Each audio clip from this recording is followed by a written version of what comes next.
Jer ako ste duhovni, onda ste nužno i religiozni, ali možete biti religiozni, a da niste duhovni. Možete biti religiozni, a da ne vidite potrebu čovjeka do sebe. Možete učiniti sve po zakonu, sve po slovu zakona, a da su vam srca i dalje od Boga i mrtva. Ovaj me narod ustima slavi, a srce mu je daleko od mene, piše vam Isus Krist u Svetom pismu. Neće se spasiti svako ko mi govori Gospodine, Gospodine, nego onaj koji vrši volju Oca mojega koji je na nebesima.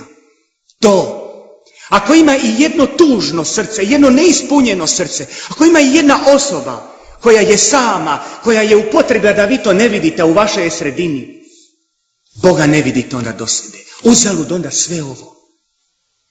Vaši životi, ljudi, Boga se ne živi onih sat vremena na nedeljnoj misiji. Boga se živi non stop. U životu. Osjeća se bilo života, u prirodi, u ljudima, na poslu, u obitelji, u svemu. To je svrha ovog svega. Osretna i radosna života kad su srca ispunjena. Kad se volite. Kad Boga voli, niš mi ni teško za njega učini. Kad voliš nekoga do sebe, ili ti nešto teško nije. Jel voliš? Kakva žrtva? Kakvi zakoni propisati ljubav? Jel moraš? Ne moraš. Kad voliš, ne postoji moraš. Onda to činiš jer te nosi, jer voliš. Evo tako hoću da živite. Da tako Boga slavite. Da se tako međusobno nosite.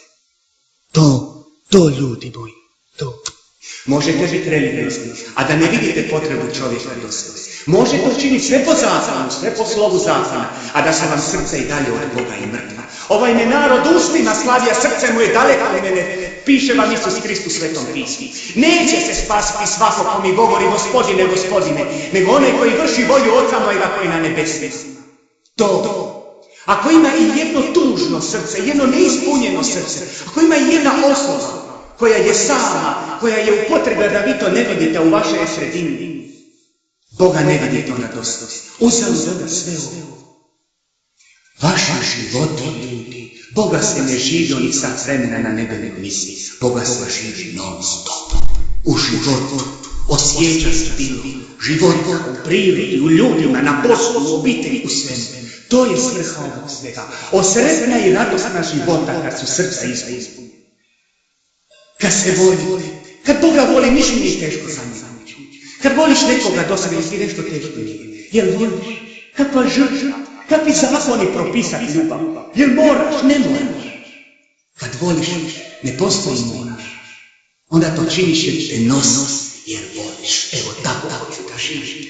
Da tako Boga slavi. Da se tako međusobno nosi. To ljudi moji, to. Religija danas ima i previše. Nije Isus došao na ovaj svijet osnovat novu religiju. Došao je donijeti 2 zapovjedi ljubavi. A da ne govorim, kad bi bar ljudi u 10 zapovjedi živjeli, u starom neki ni u tim zapovjedima ne žive. A on je donio čak na dopunjenje ljubav. To vam je vrh vrhova.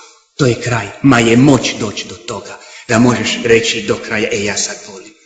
Ali ljudi nisu spremni primiti. Jer kad ti se da, ne možeš više reći da ti se ni dalo.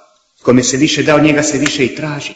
Ma ljudi danas, ljudi moji, nisu sposobni za čuti istinu. Toliko su slijepi svi oko sebe. Došli smo do takve točke usijanja da kad se svi slože oko nečega, možete biti sigurni da je to krivo. Velike ideje su uvijek bile ideje manjine. Tko je ostao pod križem Gospodnjim? Malo stado. Ma ljudi danas, ljudi moji, nisu sposobni za čuti istinu. Toliko su slijepi svi oko sebe. Došli smo do takve točke usijanja da kad se svi slože oko nečega, možete biti sigurni da je to krivo. Velike ideje su uvijek bile ideje manjine. Tko je ostao pod križem Gospodnjim? Malo stado.